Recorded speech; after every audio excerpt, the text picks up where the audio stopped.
I was lost before I found legal aid regarding this case, and I felt like others never cared, didn't care. I had a terrible bike accident and ended up in the hospital as a result. I stayed there a long time, underwent several surgeries.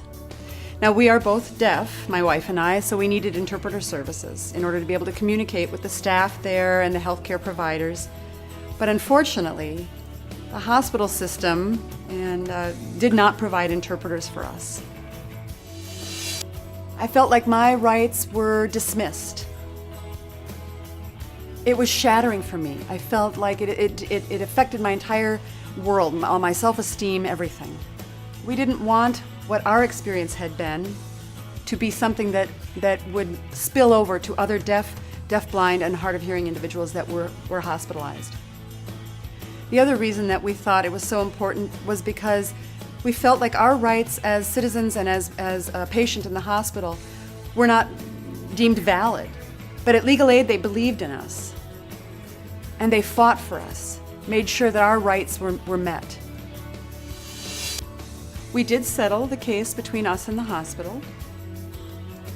The settlement included procedures. We also did receive some money from that, but the procedural aspect was that interpreters needed to be procured throughout the recovery process, qualified interpreters. They needed to be provided and scheduled in advance, not only for deaf patients, but for deaf family members and caregivers. It was a tremendous relief to have them accept our case.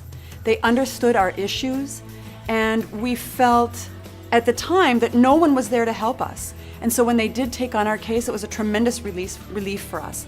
We felt at that point lost, and they really were there to help us. To look at the good that Legal Aid does really gives me greater hope, and really knows that I'm valued as a human being.